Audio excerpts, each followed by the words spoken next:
Assalamualaikum warahmatullahi wabarakatuh. Baiklah, di sini saya akan menjelaskan materi tentang peluang. Peluang adalah kemungkinan yang mungkin terjadi atau muncul dari suatu peristiwa. Terkadang kita mengukur sebuah peluang dengan angka seperti kemungkinannya sekitar 10% atau dengan perkataan seperti itu tidak mungkin atau itu sudah pasti terjadi. Dalam angka, peluang selalu berkisar antara 0 sampai dengan 1, di mana 0 menyatakan sebuah kejadian yang tidak mungkin terjadi dan 1 menyatakan sebuah kejadian yang pasti terjadi. Dalam matematika, hal ini dinotasikan sebagai 0 lebih kecil sama dengan PK lebih kecil sama dengan 1.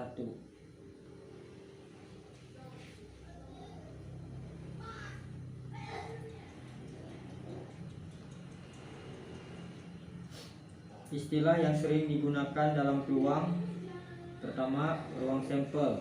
Ruang sampel himpunan dari semua hasil percobaan yang mungkin terjadi. Kedua, titik sampel, anggota dari ruang sampel.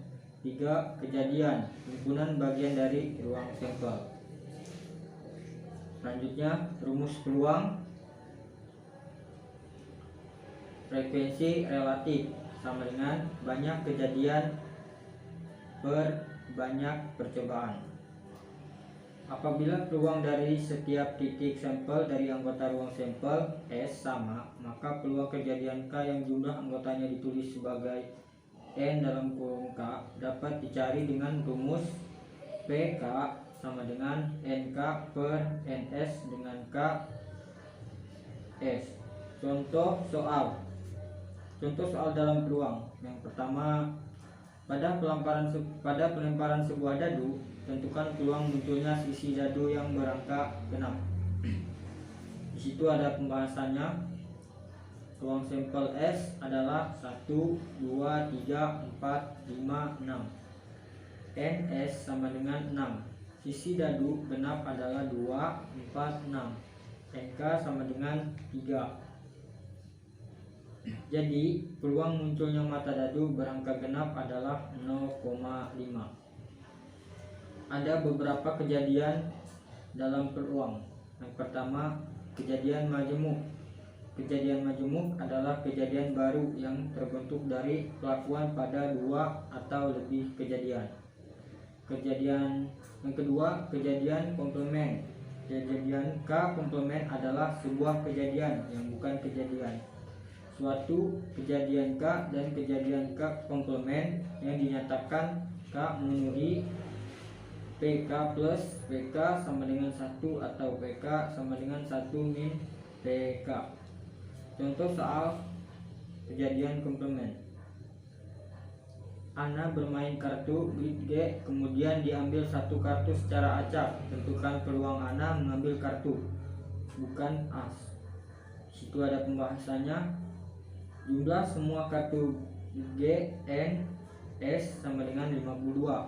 Jumlah semua kartu as sama dengan 4. PK sama dengan 4 per 52 sama dengan 1 per 13. Jadi peluang Ana mengambil bukan kartu as adalah 12 per 13. Selanjutnya, kejadian saling lepas. Terdapat 2 buah kejadian A dan B yang kemudian disebut kejadian saling lepas jika tidak ada implement pada kejadian A yang sama dengan implement yang terdapat pada kejadian B. Peluang salah satu A atau B mungkin terjadi dengan A dan B adalah kejadian saling lepas. Rumusnya adalah PA UB sama dengan PA plus PB. Di situ ada contoh soalnya. Terdapat 2 buah dadu biru dan hijau. 2 dadu tersebut kemudian dilempar secara bersamaan 1 kali. Tentukan peluang munculnya sisi dadu yang memiliki jumlah 3 atau 10. Pembahasannya, hasil pelemparan dadu tersebut kemudian dituliskan dalam tabel di bawah ini. Dadu merah dan dadu biru. Di situ ada pembahasannya. Kita langsung ke hasilnya. Munculnya mata dadu berjumlah 3. A sama dengan 1, 2, 2, 1. Dan A sama dengan 2. Munculnya mata dadu berjumlah 10. B sama dengan 4, 6, 5, 5, 6, 4. Karena anggota A tidak ada yang sama dengan anggota B, maka kejadian A dan B merupakan dua kejadian yang saling lepas, sehingga menggunakan rumus PAUB sama dengan PA plus PB. PAUB 2/36 plus 3/36. Hasilnya sama dengan 5/36. Sehingga peluang munculnya mata dadu yang berjumlah 3 adalah 5/36. Selanjutnya, kejadian tidak saling lepas. Kejadian tidak saling lepas ini adalah dua buah kejadian A dan B disebut tidak saling lepas jika terdapat minimal satu elemen pada kejadian A yang sama dengan elemen yang terdapat pada kejadian B. Peluang salah satu A atau B mungkin terjadi dengan A dan B adalah kejadian tidak saling lepas. Rumusnya adalah PAUB sama dengan PA plus PB min PA B. Selanjutnya, kejadian saling bebas. Dua buah kejadian A dan B dikatakan saling bebas jika munculnya kejadian A tidak mempengaruhi kejadian B. Peluang kejadian A dan B terjadi bersama-sama. Contoh soalnya, Andi melempar dua buah dadu. Berapakah peluang munculnya angka genap prima pada dadu pertama dan angka ganjil pada dadu kedua? Di situ ada pembahasannya. Kita langsung ke hasilnya. Jadi peluang munculnya angka genap prima pada dadu pertama dan angka ganjil pada dadu kedua adalah 0,5. Selanjutnya, kejadian bersyarat.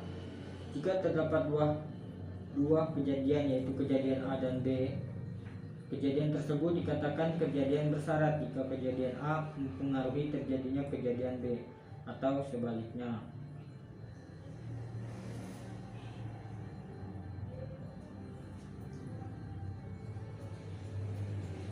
Mungkin itu saja yang dapat saya sampaikan dalam materi peluang. Kurang dan lebihnya mohon dimaafkan. Assalamualaikum warahmatullahi wabarakatuh.